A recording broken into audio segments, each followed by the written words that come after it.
Deus. Meus amados, um sinal de que Deus não é único, mas um sinal de que Deus age na comunidade é quando Ele começa a despertar pessoas, ministérios, dons que traz maior envolvimento dessas pessoas com a comunidade. Então, nós temos hoje na igreja um ministério de pancadaria. Cadê o pessoal do jiu-jitsu? Estão por aí? Levanta a mão aí, quem que está batendo e apanhando. Isso aí, ó, é a pancadaria. Quem diria que a igreja a gente bate também? Ministério. Nós temos ministério com moradores de rua, amor em arte, né, Isabel? Amor em arte, música, crianças, louvor, casais, eu não vou lembrar de todos, balé, inclusive eu estou participando, em oração, gente, em oração, sempre em oração. E hoje vamos lançar um novo desafio. O Jonathan, está aí? Está aí, Jonathan? Não? Jonathan. Ah, lá em cima. Ó, levanta a mão aí, aquele rapaz lá, tá vendo? Deus está tocando no coração dele para começar um novo ministério na igreja. Embaixadores do Rei. Homens e mulheres, meninos a princípio. É porque também tem para as meninas. Deus vai levantar, mas de 9 a 16 anos. Então tem um curso, se você tem interesse de participar, procure o Jonatas. E lembre de orar por isso. É um ministério bacana, que trabalha valores, espiritualidade. E já estou orando para que Deus abençoe. Amém? Abra a sua Bíblia no livro de Salmos, vamos ler o Salmo de número 1. O tema do ano é Deus conosco. Deus conosco. Eu orando, Deus colocou no meu coração de trabalhar ao longo do ano essa ideia da presença de Deus.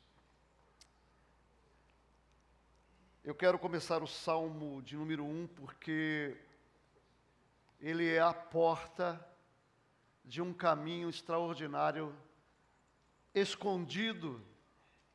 Estou dizendo escondido porque você precisa ler e refletir para encontrar, escondido no livro de Salmos.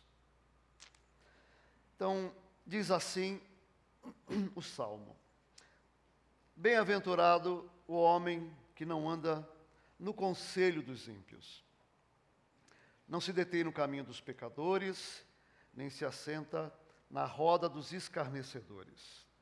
Antes, tem o seu prazer na lei do Senhor. Na sua lei, medita de dia e de noite. Ele é como a árvore plantada junto à corrente das águas, que no devido tempo dá o seu fruto e cuja folhagem não murcha. E tudo quanto ele faz será bem-sucedido, algumas versões, prosperará. Os ímpios não são assim, são como a palha, não tem consistência, o vento leva. Os perversos não vão prevalecer no juízo, porque serão julgados, nem os pecadores na congregação dos justificados, os justos. Pois o Senhor conhece o nosso caminho. O Senhor conhece o nosso caminho, o caminho do justo. O Senhor conhece o meu andar e o meu deitar e o meu levantar. O Senhor me conhece. O Senhor nos conhece. O Senhor conhece o caminho do justo, mas o caminho dos ímpios perecerá. Ore comigo nesse momento, pedindo a misericórdia de Deus. Senhor, em nome de Jesus, seja misericordioso e vem manifestar a Tua palavra milagrosamente, além de mim, muito além de mim, que ela tenha consistência, que ela seja plena de vida e que ela nos transforme. Em nome de Jesus. Amém. Rapidamente, eu quero fazer algumas considerações do livro de Salmos. O livro de Salmos foi escrito mais ou menos entre 1400 a 500 a.C. 800, 900 anos, porque o primeiro salmo provavelmente foi escrito por Moisés. O livro de Salmo tem alguns autores, dentre eles Davi, o principal, Salomão, Moisés, os filhos de Coré, Asaf, e um salmo de Emã e Atã. E mais ou menos uns 50 salmos anônimos que a maioria de nós atribui a Davi, mas na compreensão histórica não se sabe exatamente quem os escreveu e nem o contexto histórico desses salmos. A gente costuma dizer que o livro de Salmos é um livro do quê? Música, né? Mas o livro de Salmos, ele não é apenas um livro de músicas. Ele é um livro de louvores, orações e reflexão. Salmo 1 é um salmo de reflexão. É um salmo de reflexão. Ele é a entrada para o livro.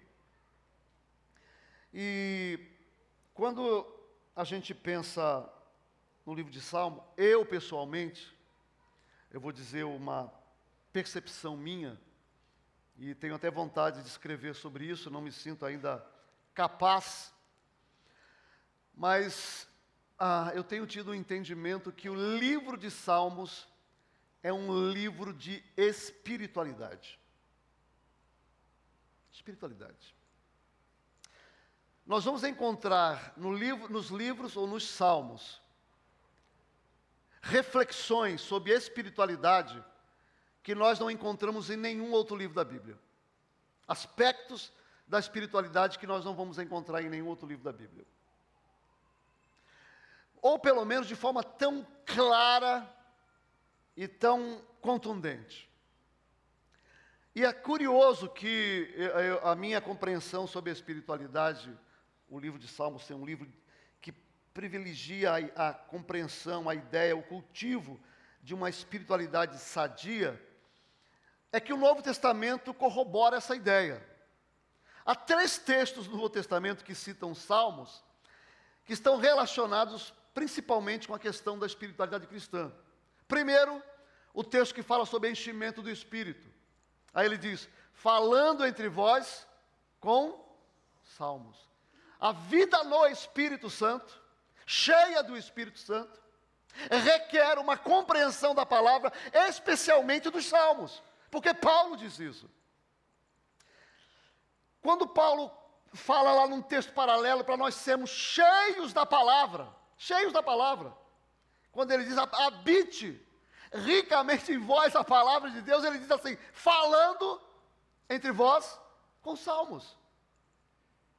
E quando Paulo descreve o culto cristão, ele diz assim, e lá no culto, um tem profecia, o outro tem salmos. Não é curioso isso? Espiritualidade. Para mim, o salmo, ele é um tratado de espiritualidade. Eu não sei se você sabe, mas os salmos são os textos mais citados no Novo Testamento. Não é uma coisa curiosa essa? O Novo Testamento é a dispensação da graça, da revelação plena do Espírito. O Novo Testamento traz uma compreensão sobre vida e comunhão com Deus que estava ainda com muita nebulosidade no Antigo Testamento. Apesar da clareza dos profetas, ainda não havia uma compreensão clara, parecia que havia uma cortina, uma nuvem, uma névoa, mas no Novo Testamento a vida, a espiritualidade é escancarada. E o Novo Testamento traz a maior quantidade de citações e alusões dos Salmos, mais do que qualquer outro livro. São 290 citações e alusões. Jesus foi quem mais citou Salmos, depois o apóstolo Paulo. O livro que tem maior quantidade de citações e alusões é o livro de Romanos. Então, assim, estou dizendo isso para afirmar que os Salmos é um tratado sobre espiritualidade. E olha, de uma maneira criativa, ora, contundente, realista, dura, algumas vezes denunciando a hipocrisia, a falsidade, denunciando a mentira, mexendo na ferida, falando que a espiritualidade, inclusive, tem a experiência da ausência de Deus. Como assim? Nenhum outro livro fala da experiência da ausência de Deus. Mas pastor, você não está falando de espiritualidade? Pois é, o Salmo, ele fala da ausência de Deus. As pessoas que andam com Deus, que buscam crescer espiritualmente, em várias ocasiões da vida delas, elas têm uma experiência desértica, de abandono. Davi clamou, meu Deus, por que me desamparaste? Davi disse, por que eu clamo a ti e tu não respondes? Por que eu fico sem resposta? Por que o silêncio? Essa é a espiritualidade. Bem diferente do que a gente propaga por aí, né? Uma espiritualidade cheia de vozes, de milagres, de acontecimentos sobrenaturais. Os Salmos falam, não é assim, não é assim. Então, assim, eu gostaria de falar que este Salmo, ele, para mim, ele traz a essência da espiritualidade. Então é importante a gente ficar atento ao que ele diz. Ele começa assim, bem-aventurado. Bem-aventurados. Essa palavra é difícil de traduzir. A gente conhece a tradução de que maneira? Feliz. Mas não é isso, tá? Não é isso. Feliz é uma palavra pobre para o que o salmista quer dizer. Nós traduzimos assim, feliz o homem, mas a ideia do Salmo, porque ele está dizendo que feliz é o homem. Que homem? O homem do Salmo aqui. Mas na cabeça do judeu, ao ler esse Salmo, quando ele lê bem-aventurado, ele está olhando um retrato de um estado agraciado. O homem bem-aventurado é um homem que desfruta de um estado agraciado, feliz, de vida, de abundância. O homem bem-aventurado é esse que experimenta alguma coisa maravilhosa na vida, que transforma a vida à luz da resposta que essa pessoa dá, à experiência que ela tem, mas descreve um estado no Velho Testamento seria o estado do shalom. Shalom. Porque quando um judeu dizia shalom no cumprimento, ele estava dizendo que todas as promessas de Deus, que todas as bênçãos de Deus, que todo o poder de Deus, que toda a presença de Deus, que tudo que Deus prometeu para você esteja na sua vida. Shalom! Shalom! Ser bem-aventurado é participar do shalom de Deus. Então, assim, qual é o retrato que o salmista imagina quando ele começa a ler este salmo? Ou o judeu, e qual deveria ser o retrato? É a ideia O que que traz, o que que faz o homem agraciado? O que que abençoa o homem? O que que traz vida para o homem? O que que torna a nossa vida diferente? O que que faz, o que acontece em nós que faz a gente rejeitar algumas coisas e escolher outras? O que que opera dentro de mim que faz com que eu tenha desejos que eu nunca tive? O que acontece comigo que muda radicalmente a minha perspectiva sobre tudo no mundo? Qual é a experiência que muda os conselhos que permeiam a minha mente? Qual é a experiência que faz com que eu não viva mais de acordo com um estado que se detém em relação ao comportamento de pessoas que não andam com Deus? O que é que acontece em mim que lida com zombadores, escarnecedores, e eu não me assento, eu não participo, eu não tenho comunhão? O que é que acontece que gera em mim o estado de bem-aventurança?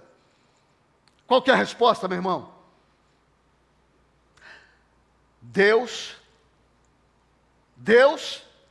conosco.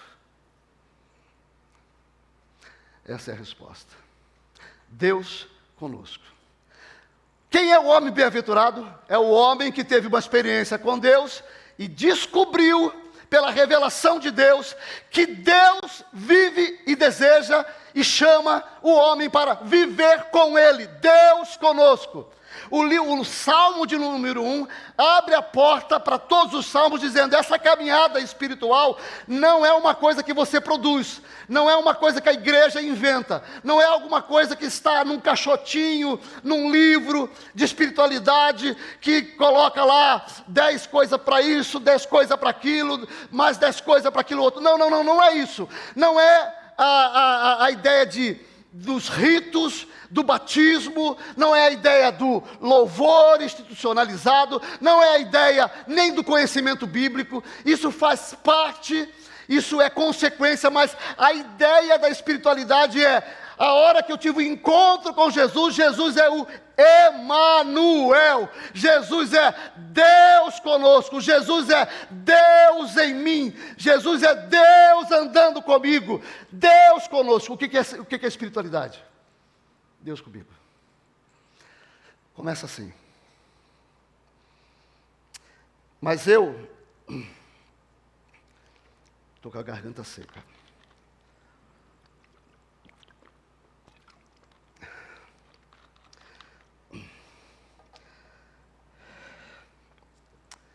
A espiritualidade sempre vai ser Deus comigo, manifestando a sua vontade num mundo sem Deus. Espiritualidade é Deus comigo, despertando o meu coração para buscar a Deus, para manifestar a presença de Deus num mundo sem Deus. É assim que o Salmo começa. Porque quando ele fala desse homem que é abençoado, é agraciado, esse homem que recebeu a companhia de Deus, recebeu a presença de Deus, recebeu o Emanuel, o Deus com ele.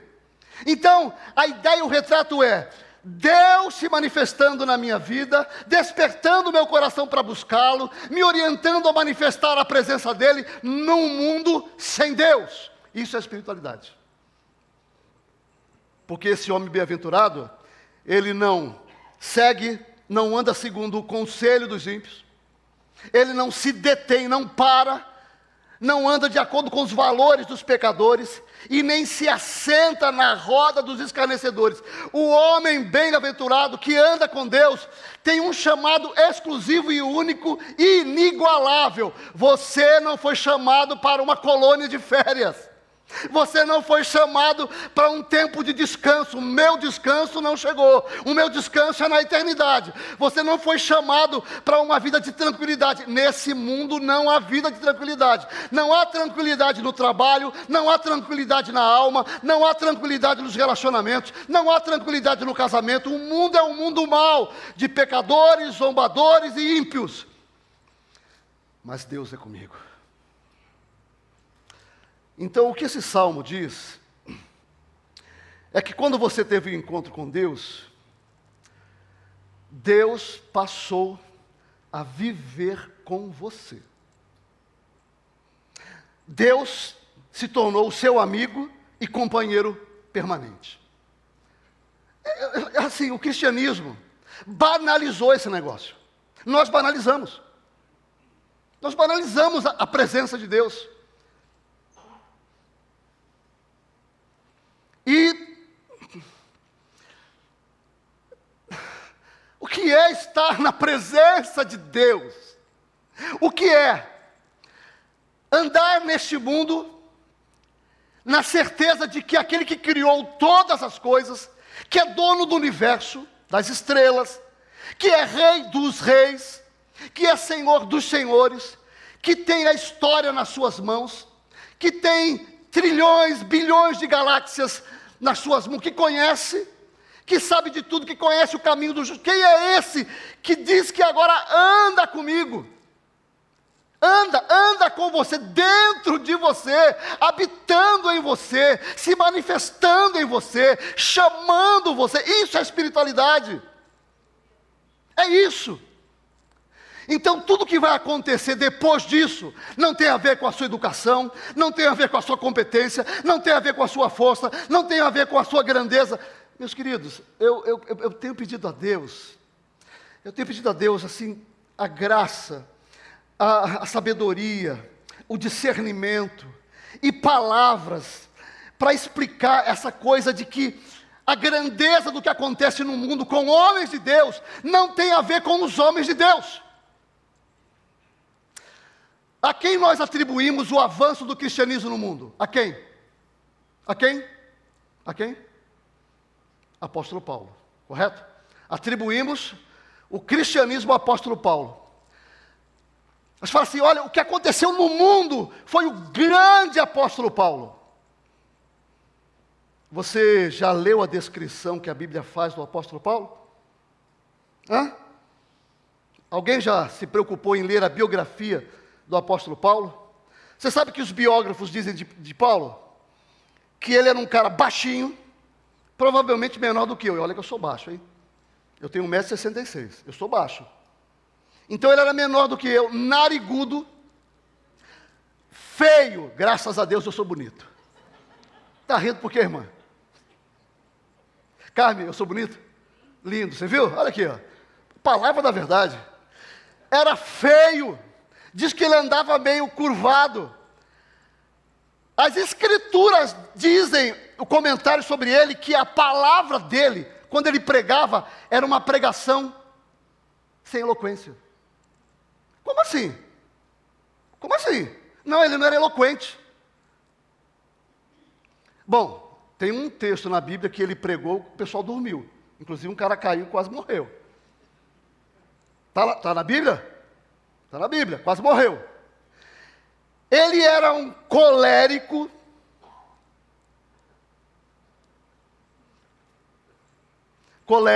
mandão.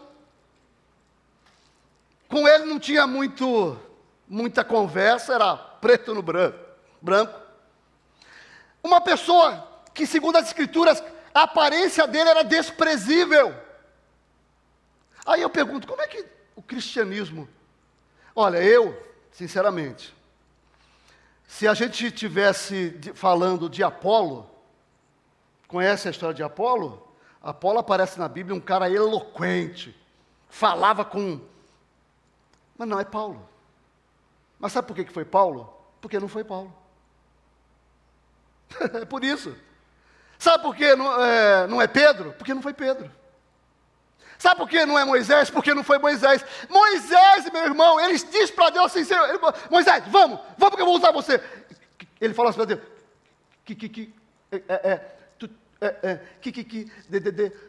eu sou gago. Moisés era um gago. Como assim? Davi, a gente fala que Davi era um guerreiro, né? Mas Davi era motivo de chacota para os irmãos. Chacota.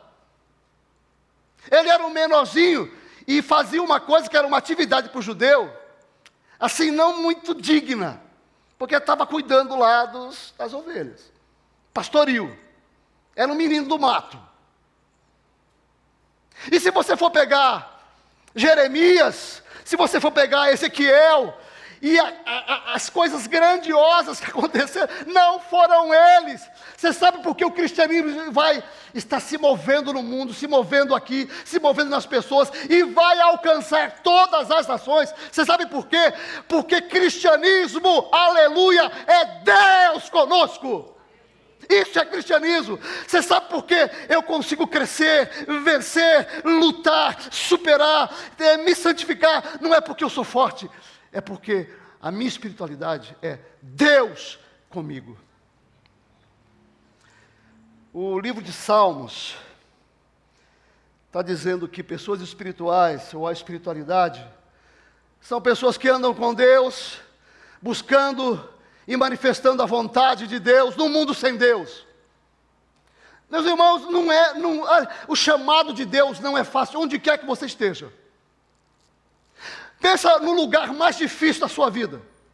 Talvez seja o seu lar, o seu relacionamento conjugal, o seu relacionamento com o seu filho, o seu relacionamento no trabalho, seja lá a sua vida emocional. Eu não sei, mas eu quero dizer para você que Deus chamou para você vivenciar a experiência dele, é nesse mundo sem Deus, de ímpios, pecadores e zombadores. Espiritualidade é viver com Deus, revelando a vontade de Deus no mundo sem Deus. Quando Deus chamou Abraão, Abraão era um idólatra. E ele falou: vem andar comigo, anda na minha presença, e eu vou abençoar, sou eu. Quando ele chamou Moisés, quando ele chamou todos os homens de Deus, é Deus. Espiritualidade, meu irmão, não é uma religião. Espiritualidade é a presença do Deus eterno comigo. E as minhas respostas à presença de Deus e aos seus propósitos, eu só respondo. Não tive iniciativa. Se eu seguisse o meu caminho, eu estaria no inferno, num hospício e morto. Não sou eu, não é você. Nossa, que alívio. Você quer ser uma bênção na mão de Deus? É só se colocar na mão de Deus, porque Ele vai fazer, não é você. Ah, você é fraca? Então vem para o time. Eu sou fraco. Ah, você se acha incapaz? Vem para o time. Eu me acho incapaz. Por quê? Porque espiritualidade é Deus conosco. Eu me abrindo e respondendo ao chamado de Deus, manifestando a vontade de Deus num mundo sem Deus. Ele é bem-aventurado, ele é agraciado, mas ele está lá no mundo cão, hostil, no meio de pecadores, ímpios e zombadores. Não tem outro campo missionário. Não existe outro campo missionário. Jesus falou: eu envio vocês como ovelhas para o meio dos lobos. Esse é o Evangelho. Evangelho. Então não reclame se você trabalha num lugar que só tem ímpio. É para isso que Deus chamou você. Andar com Deus, manifestando a vontade de Deus no mundo sem Deus. É isso. E aí o Salmo vai progredindo e ele vai fazer a seguinte afirmação. Olha que coisa tremenda. Salmo 1, versículo de número 2. O que é espiritualidade? Antes, o seu prazer está na lei do Senhor, e na sua lei medita de dia e de noite. A lei revela Deus, a essência da lei revela Deus. Lei aqui é a palavra de Deus. E o texto diz que a espiritualidade, ela busca a santidade, a obediência, a vontade de Deus, lidar com um mundo sem Deus, obedecendo à vontade de Deus. O texto diz que essas pessoas têm prazer. Prazer. Eu fico pensando, jovem, quando Deus chama você para santificar a sua mente em relação à pornografia e ao sexo, O que é para você a luta contra isso? Um fardo ou o prazer de obedecer a Deus e fazer a sua vontade? Você que tem um marido difícil, não estou falando de você não, tá, cara? Você que tem um marido difícil, você que tem uma esposa difícil, ou um filho difícil. Também não estou falando de você não. Uma esposa difícil, um filho difícil. A Bíblia diz, o que isso gera no seu coração? O desafio que essa pessoa é, para você viver a vontade de Deus ali, revelando Deus, manifestando Deus para essa pessoa.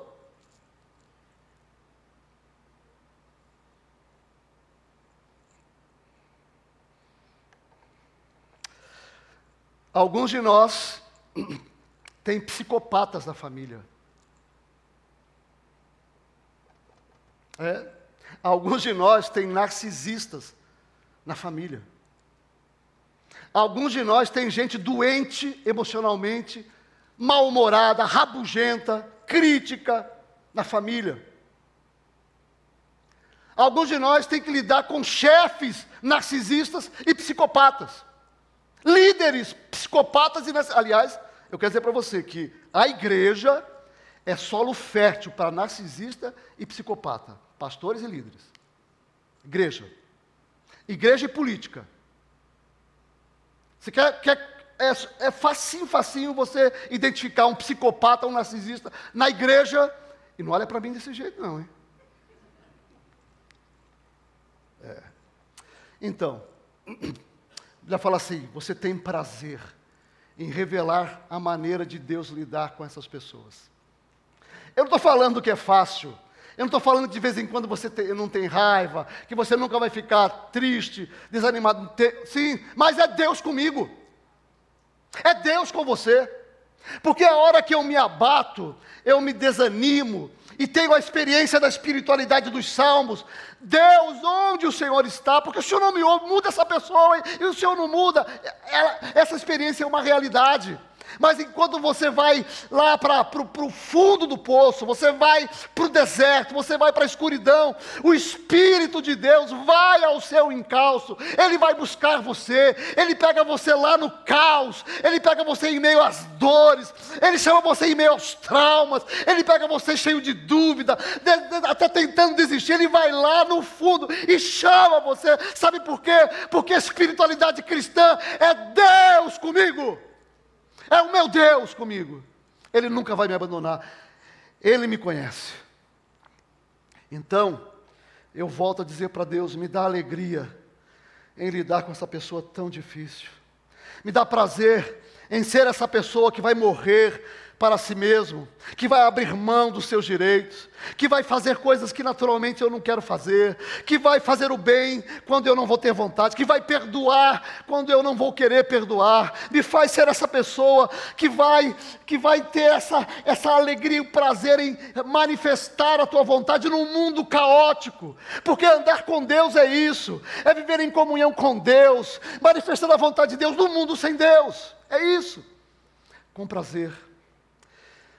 E é curioso que ele diz aqui que essa pessoa vai à palavra dia e noite. Então, olha, presta atenção. Não estou falando de conhecimento bíblico. Tem muita gente que tem conhecimento bíblico e não tem valor nenhum. Eu estou falando de conhecimento de Deus, que está nas Escrituras, e que me ajuda a saber o que fazer quando o cinto aperta, quando as trevas se tornam mais densas, quando a tribulação chega e permanece, quando chegou o meio do mês, o dinheiro já acabou, as contas estão aí, eu não consigo pagar. Quando você percebe que você está trabalhando há anos, sendo fiel, esperando uma promoção, e é o outro que é promovido. Quando você perde o emprego. Aí a Bíblia diz assim, tenha prazer, porque a palavra de Deus vai te ajudar. Meu querido,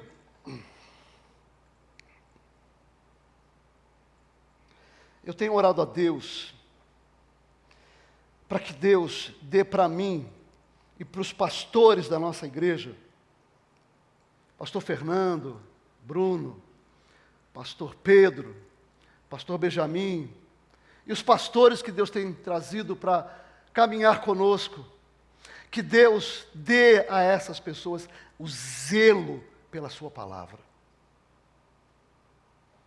Porque se a igreja perder o zelo pela exposição bíblica, ela perde Deus. Eu quero dizer para você, Deus chamou você para andar com Ele, Ele vai andar com você, e Ele nunca vai te abandonar, Ele vai estar sempre com você. Se você é convertido, Ele vai estar sempre com você, sempre. Mas a verdade é que por falta de palavra na sua vida, nem sempre você está com Deus.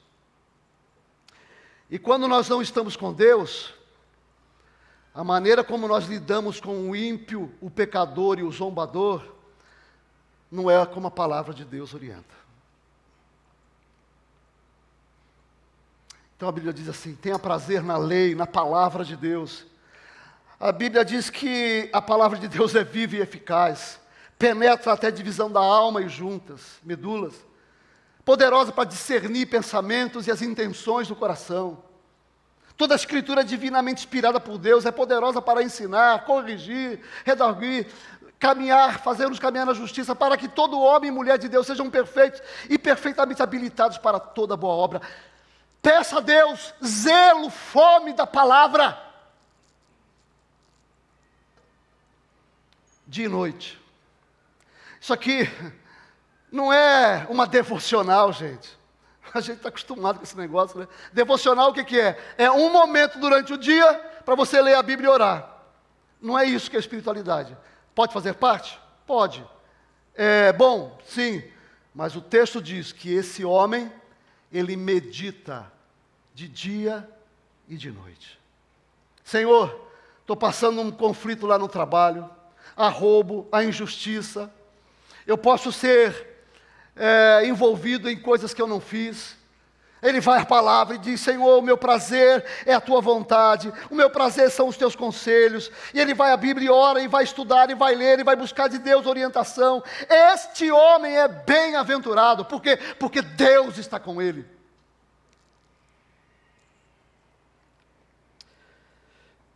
Por último,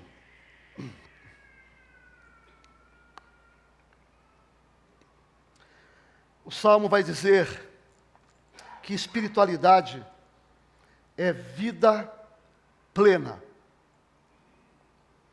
Vida plena. Bom, a gente pode olhar para o Novo Testamento e lembrar: enchei-vos, isso aqui é plenitude. Eu vim para que vocês tenham vida e a tenham em abundância. Estou convosco todos os dias, é vida plena. Olha quem é esse homem? Versículo 3. Ele é como a árvore plantada junto à corrente das águas, que no devido tempo dá o seu fruto e cuja folhagem não murcha, e tudo quanto ele faz será bem-sucedido ou prosperará. Essa metáfora de uma árvore plantada junto a um rio, que dá fruto, as folhas são viçosas, o tronco é forte, não tem doença, não sofre intempéries, está crescendo e gerando sombra e alimento para o mundo. É a figura do homem que anda com Deus, mas não é ele, você está entendendo? É Deus nele. Porque veja só, uma árvore, para ela poder ser isso aqui, ela precisa estar no lugar certo. E aí o que Deus faz? Deus pega você e planta você no lugar certo. Todo crente é uma árvore que foi plantada junto ao ribeiro. Então, meu querido irmão, Deus plantou você num lugar que você vai receber energia e vigor e seiva. Você vai ser fortalecido porque Deus colocou você num lugar, num ambiente onde você vai ter vida. Ele te deu o Espírito, Ele te deu a palavra, Ele te deu a promessa, Ele está presente, Ele ministra o seu coração. Você tem que ter uma vida plena, porque espiritualidade é vida plena, não há outro caminho.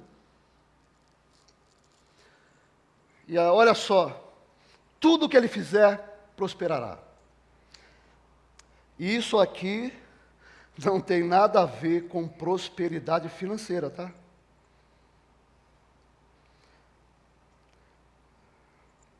Quero deixar isso claro porque o que é prosperidade para o salmista? Prosperidade para o salmista é uma árvore ser árvore plenamente. Isso é prosperidade. Prosperidade do salmista é você ser um homem plenamente. É isso. Então, veja só. Nós temos intelecto, nós temos emoções, nós temos um corpo, nós temos segmentos da vida onde nós devemos atuar, escolar, cultura, relacionamentos, vida interior.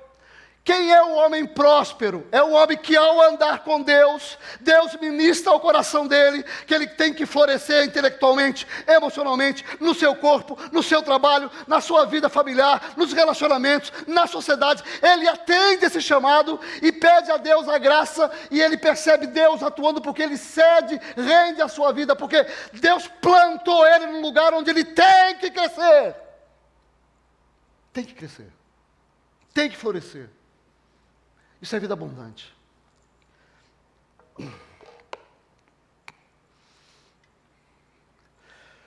Eu me converti com 20 anos de idade. 20 anos de idade.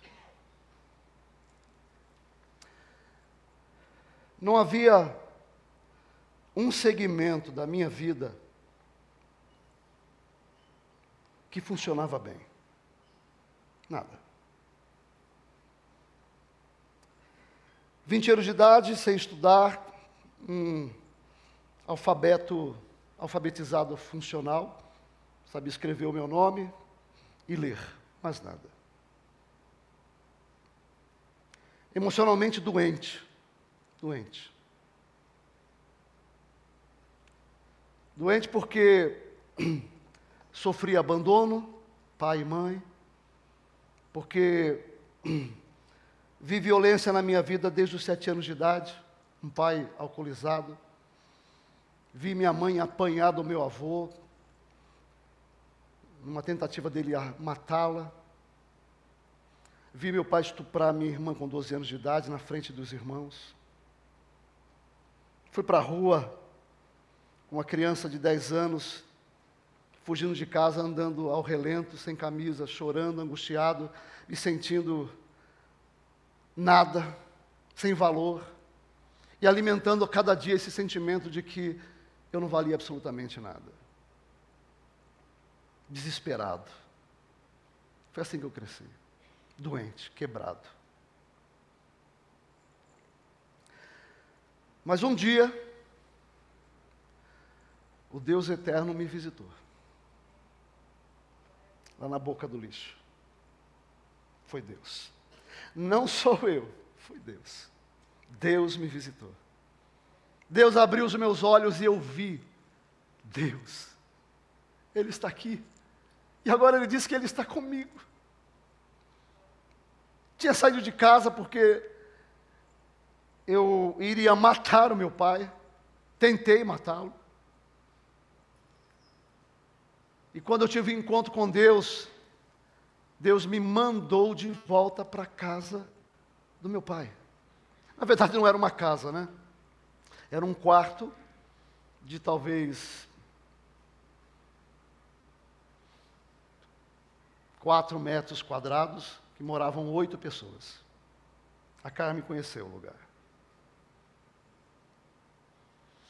Só que agora, a vida não mudou, porque eu ainda tinha dores, angústias, medos, sentimentos de incapacidade, de rejeição, de desamor. A família continuava lá, o caos. Meu pai continuava bebendo. Minha irmã continuava se prostituindo. A mãe morta, eu estava lá, mas eu tinha que voltar para lá, porque esse Deus me chamou, Ele me chamou para eu andar com Ele, manifestar a presença dEle num mundo sem Ele. Então eu fui à palavra em oração, e pedindo a Deus a graça e a alegria, ter prazer em testemunhar ao meu pai, à minha irmã, às prostitutas, aos viciados, aos bandidos que ali moravam. E eu não sabia o que fazer, então eu ia à palavra de Deus para saber o que fazer com as minhas emoções, para saber o que fazer com o meu intelecto. O que eu faço no meu relacionamento, como é que eu restauro o relacionamento com meu pai, com as minhas irmãs, como é que eu trato agora as pessoas, como é que eu trato a área da cultura na minha vida, o que eu vou fazer, eu não estudei, e agora? E aí Deus me capacita, vai atuando em mim, vai me dando fome, desejo, esperança, e eu fui lutando, não por força própria, meu irmão, em nome de Jesus, não tem a ver com você. Não tem a ver com você. Se você me perguntar se você acha extraordinário o que aconteceu comigo, eu vou dizer para você que eu acho. Eu acho que a minha história é uma história de acontecimentos extraordinários. Mas o que ela diz a meu respeito? Nada. Nada. É extraordinário por quê? Porque quando eu quis desistir, Deus não deixou. Quando eu quis parar, Deus não deixou. Quando eu quis retroceder, Deus não deixou. Quando eu me senti fraco, Ele diz, é na tua fraqueza que eu atuo. E aí quando Ele diz, Senhor, eu não consigo, mas eu vou conseguir por você. Então a minha história é extraordinária, porque Deus é extraordinário, e Ele soprou no meu coração, Ele inundou o meu coração, Ele trouxe a unção do Espírito no meu coração, Ele manifestou a abundância da graça em mim, e Ele que operou em todo o tempo, senão eu não estaria aqui. É Deus conosco, é Deus comigo. Então olha, não tenha medo dos seus medos. Não tenha medo. Eu já contei que eu vivi com muito medo de uma coisa.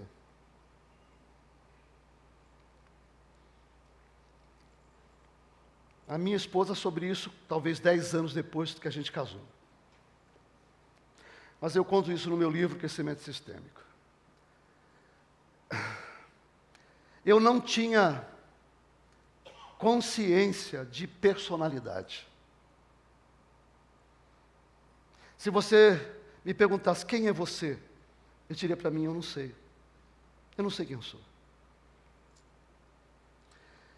Além disso, eu tinha todos os sentimentos embotados. Sabe o que significa isso? Eu estava beirando a psicopatia. Por quê? Tanta desgraça, chegou uma hora que eu comecei a falar para mim mesmo, que se dane, a mãe morreu, que se dane, a irmã vai morrer, que se dane. Não quero mais sofrer, cansei de sofrer. Não quero mais. E aí, durante muito tempo, eu vivi com uma sensação de que o meu eu estava amarrado em Deus por uma corda. Uma corda. E sabe qual era a sensação que eu tinha? É que aquela corda ia se romper e eu ia deixar de existir. Ia acabar, não existe mais Paulo. Loucura. Eu vivi assim uns 10 anos. Eu tinha medo? Todos os dias. Todos os dias. Medo. Será que um dia eu vou sentir felicidade? Mas o pessoal dizia que você era uma pessoa feliz, alegre. É pela fé eu sorria. Porque eu dizia assim, Deus está comigo. Mas aqui eu não senti absolutamente nada. Então eu quero dizer para você, a história extraordinária que aconteceu na minha vida não tem nada a ver comigo. Tem a ver com Deus. Deus. Então, está com medo? Descansa no Deus conosco. Está com medo? Descansa no Deus conosco. Deus conosco. Deus conosco. Deus comigo. Deus com você, Deus o tempo inteiro, Deus permanente, Deus pleno, Deus sempre, é Ele, tudo dele, É Deus que vai fazer a obra na sua vida, então relaxe no amor de Deus. E olha, eu quero dizer para você, você não tem nenhuma obrigação de confiar nesse Deus. Você não tem nenhuma obrigação de gerar confiança nesse Deus. Não. Eu dizia para Deus assim, eu tenho medo da morte, tenho medo de me perder na loucura, tenho medo da vida, eu só tenho uma certeza. O Senhor é comigo. O Senhor é comigo. Então, eu espero no Senhor, no amor do Senhor. E todas as vezes que o desespero tomava conta da minha alma, eu dizia para mim, Jesus me ama, Deus é comigo, eu não vou me perder porque Ele diz que está comigo, Ele vai me fazer prosperar, Ele vai me fazer frutífero, Ele vai curar a minha alma, Ele me vai fazer de um homem íntegro inteiro, eu sei que Ele vai fazer, a minha esperança está no meu Deus, Ele é o Deus conosco. Você tem medo? Você não precisa produzir essa confiança, não é você. Eu dizia para Deus, eu não confio, me ajuda a confiar. E Deus me ajudava a confiar. A minha vida inteira foi assim. Deus, eu não confio, me ajuda a confiar. Na hora das privações, eu digo, Deus, eu não acredito, me ajuda a acreditar. E sabe o que acontecia? Deus conosco.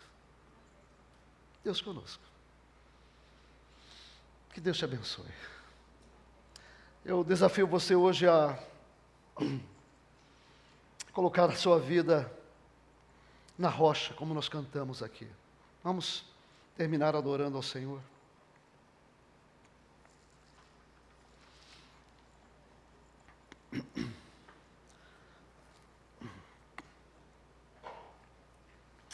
Enquanto eles vêm, eu quero que você curve a sua cabeça.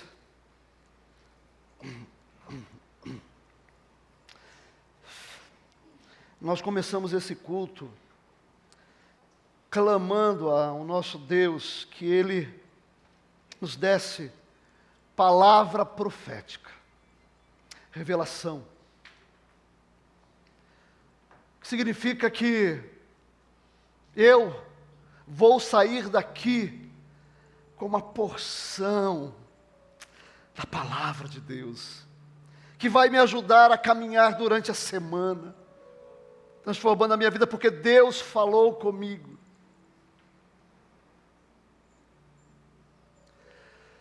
O que eu posso dizer? Você deseja isso, porque o que Deus espera de você não é força. O que Deus espera de você é desejo e entrega. Você deseja viver essa espiritualidade. Então peça ao Espírito, Espírito, se eu não desejo o suficiente, então me faz desejar o suficiente, porque a tua palavra diz que é o Senhor quem opera tanto o querer quanto o realizar. Se eu não desejo, me faz desejar. E agora, num ato de fé, eu rendo a minha vida à comunhão da tua presença. Me leva para esse lugar,